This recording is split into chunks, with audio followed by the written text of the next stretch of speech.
لو انت ما بتحبش تسمع حد بينتقد النادي الاهلي اقلب الفيديو ده مش ليك. لكن لو بتحب تسمع فتعالى نبدا بالاساسيات. من الاساسيات ومن الحاجات البديهيه جدا ان انا ما ينفعش ابدا موسم من غير ما اعمل صفقات. ولو هتقول لي ان النادي الاهلي عمل صفقات دفاعيه فاقول لك كده النادي الاهلي كان لازم يعمل صفقات دفاعيه من 3-4 مواسم فاتوا. ما عندكش بديل لاسامه ابو علي وما عندكش حد على الاطراف. 2 لما يبقى عندي مدرب مش مقتنع بلعيب، اللعيب ده انا ما ينفعش اقعده غصب عن عين المدرب. لما تشوف كولر في ماتش باتشوكا بيلاعب امام عاشور جناح بدل ما ينزل رضا سليم، فهنا في علامه استفهام كبيره جدا وفي مشكله كبيره. لما يبقى كهربا هو البديل الوحيد لوسام ابو علي، واكيد انت شايف الفرق ما بين وسام ابو علي وكهربا، دي مشكله كبيره. لما انت تبقى شايف ان كهربا يستحق ان هو يستمر مع النادي الاهلي ولعيبه تانية المفروض ان هي تستمر مع النادي الاهلي بالاداء اللي بيقدموه ده، دي مشكله. كهربا للاسف ما بقاش ينفع النادي الاهلي. زيه بالظبط كده خالد عبد الفتاح اللي ماليش علاقه هو ضيع ضربه الجزاء ولا لا، لكن كواليتي خالد عبد الفتاح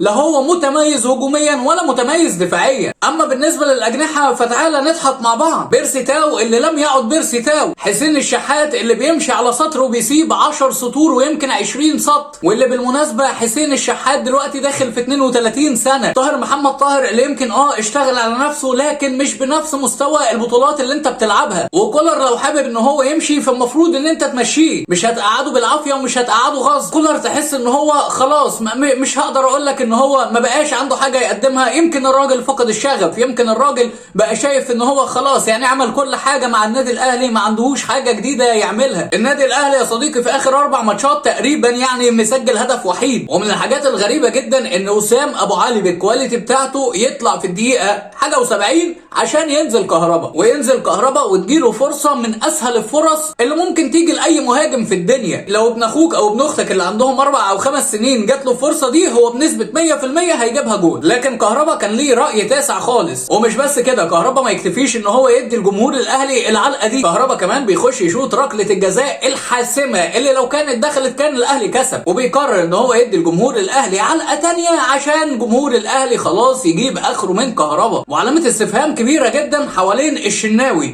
اللي راح لجمهور الاهلي اللي كان بينتقد كهربا واللي كان بيقول ان المفروض كهربا يمشي، راح لهم وقال لهم انا كمان همشي. لا يا شناوي لا مؤاخذه، هي دي مش العزبه بتاعتك. يعني مش عشان كهربا يمشي هو يمشي وعشان انت تقعد لازم كهربا يقعد، ده مش البيت بتاعك لا مؤاخذه يعني. عشانه حاجات كتير قوي بتحصل في النادي الاهلي ما كانتش بتحصل في النادي الاهلي، غير ازمه القندوسي، غير مشكله امام عاشور. انا واحد من الناس اللي انا كنت معترض على صفقه امام عاشور، لكن خلاص امام عاشور جه فما خلاص ما قدامكش حاجه غير ان انت تتقبل الوضع او تبطل تشجيع. غير واحد زي عبد القيعي لما طلع ووجه رساله قويه جدا لجماهير النادي الاهلي وقال لهم انتوا مالكوش دعوه بالصفقات، انتوا ليكوا حق تتكلموا بس لما الاهلي ما يجيبش بطولات.